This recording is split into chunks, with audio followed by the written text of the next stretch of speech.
Welcome to Basic Education. Let's learn together. 26 গণিত বইয়ে 99 পৃষ্ঠায় আছে আলম সাহেব একটি ব্যাংকে 7% মুনাফায় 20,000 টাকা বিনিয়োগ করেন। তিনি প্রতি বছর কত টাকা মুনাফা পাবেন? এখানে দেখো 7% বলতে আমরা কি বুঝি, এটা আমাদের আগে জানতে হবে। 7% বলতে বুঝি যে 100 টাকার এক বছরের মুনাফা হচ্ছে 7 টাকা। আমি 20,000 টাকা বিনিয়োগ করলে এক বছরে কত টাকা মুনাফা পাবো প্রতি বছর, তার মানে এক বছরে কত টাকা মুনাফা পাবো। 100 টাকায় মুনাফা 7 টাকা,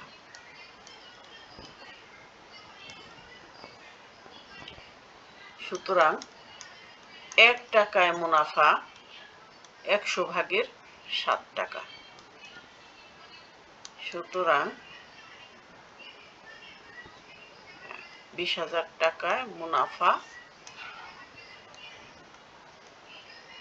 7 গুণ 20,000।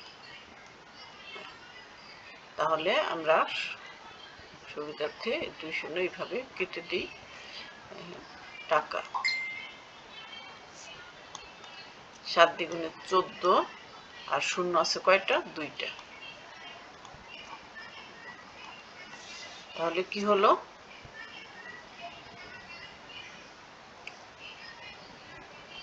এক বছর পর তিনি 1400 টাকা মুনাফা পাবেন। তিনি 1400 টাকা মুনাফা পাবেন। একজন উদ্যোক্তা ব্যাংক থেকে 8% মুনাফায় 50,000 টাকা ঋণ নিলেন। প্রতি বছর তাকে কত টাকা মুনাফা দিতে হবে? এখানে মুনাফার হার কত? 8%। এটা হচ্ছে হার, মুনাফার হার। আর এটা হচ্ছে আসল, এই 50,000 টাকা হচ্ছে আসল। তাহলে কত টাকা ঋণ নিয়েছেন? 50,000 টাকা।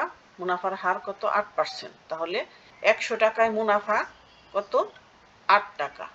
সুতরাং 1 টাকায় মুনাফা 100টা নিচে ভাগ হয়ে আসবে আর 8 উপরে।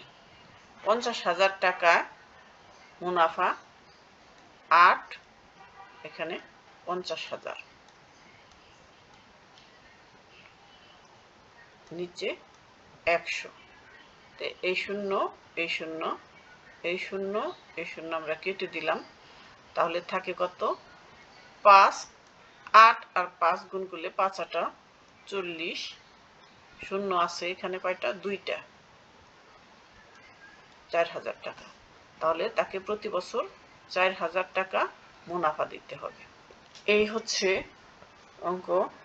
এখন এই অঙ্কটা আমি এইভাবেও করতে পারি যে মুনাফার হার সমান, মুনাফার হার 8%, আসল 50,000 টাকা। আমার বের করতে হবে কি? মুনাফা বের করতে হবে। মুনাফার সূত্র কি? মুনাফা সমান আসল গুণ মুনাফার হার। তাহলে এরকম সূত্র দিয়ে অঙ্ক করলে সুবিধা হয় বেশি।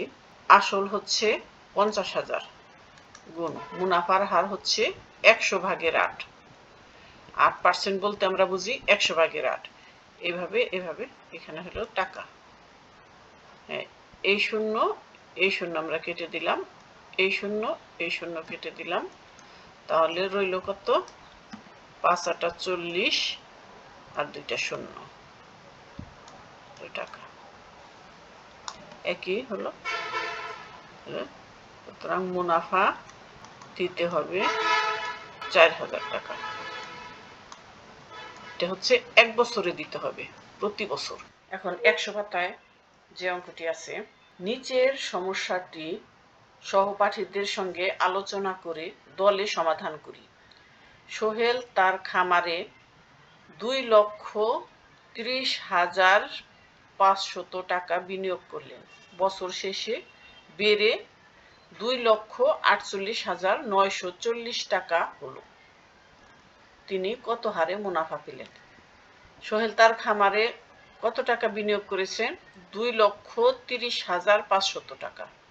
বছর শেষে বেড়ে কত হয়েছে? 2,48,940 টাকা। তাহলে এইটা হচ্ছে তার 2,30,000, এটা হচ্ছে তার আসল।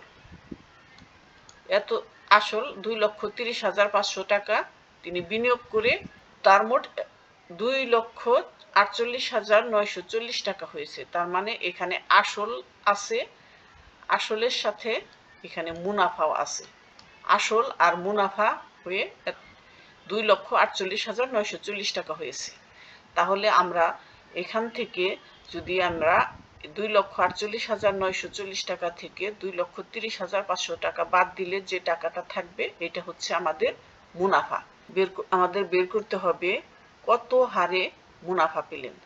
কত হারে মানে 100 টাকায় এক বছরে তিনি কত টাকা মুনাফা পেয়েছেন এই টাকার উপর। 2,48,940 বিয়োগ 2,30,500, তাহলে কত পেলাম? 18,440 টাকা। অর্থাৎ 2,30,500 টাকায় এক বছরে মুনাফা হলো 18,440। তাহলে মুনাফা সমান কত? আসল গুণ মুনাফার হার। তাহলে আসল গুণ এই মুনাফা সমান আসল গুণ মুনাফার হার।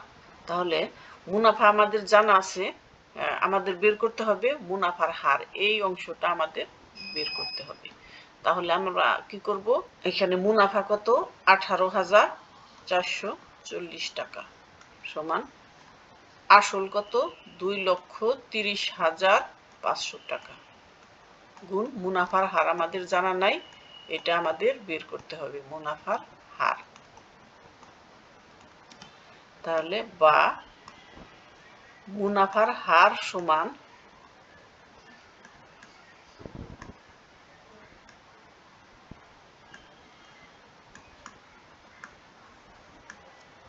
মুনাফার হারের সাথে যে সংখ্যাটা আছে সেই সংখ্যাটা নিচে ভাগ হয়ে যাবে। মুনাফার হারের সাথে আছে 2,30,500, এটা ভাগ হয়ে যাবে, উপর হচ্ছে 18,440 টাকা।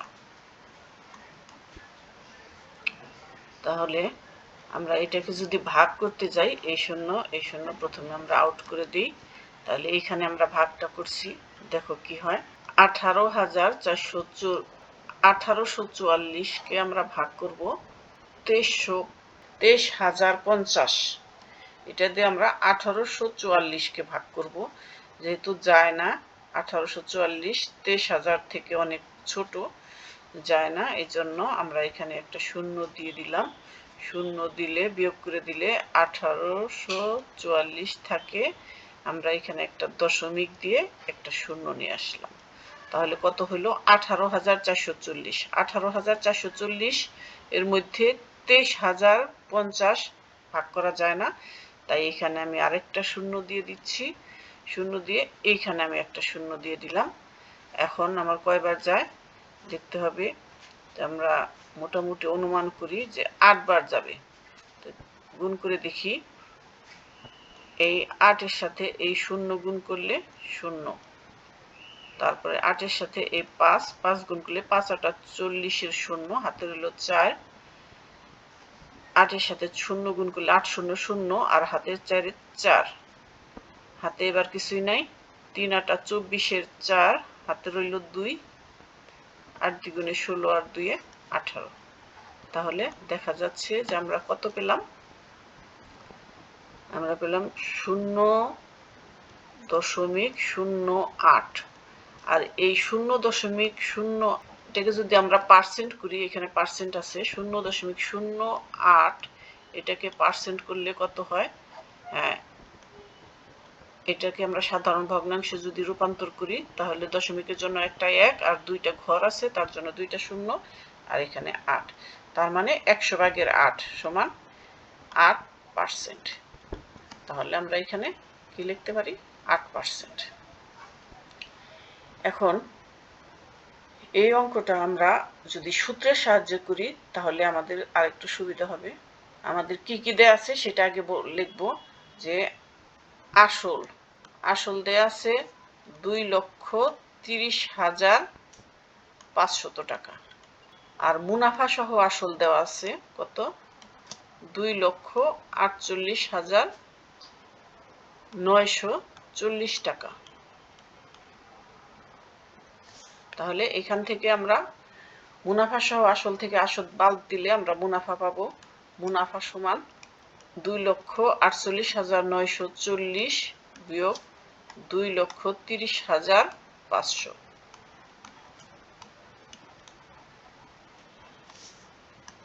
তাহলে কত পেলাম 18,440 টাকা। আমাদের বের করতে হবে মুনাফার হার।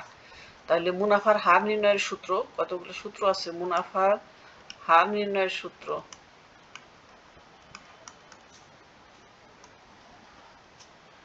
উপরে হচ্ছে মুনাফা গুণ 100, এখানে আসল গুণ সময়, সময় হচ্ছে আমার 1 বছর। তাহলে মুনাফা কত 18,440 টাকা গুণ 100, আর আসল কত 2,30,500 টাকা গুণ সময় 1 বছর। আচ্ছা, এই শূন্য আমরা কেটে দিলাম। হ্যাঁ,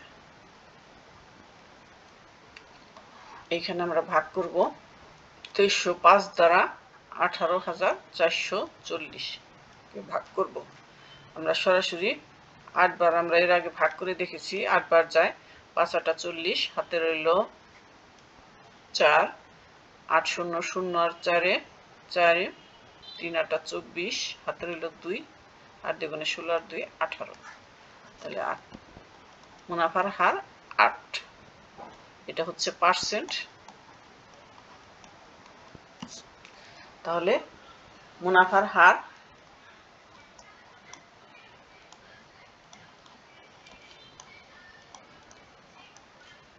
8%।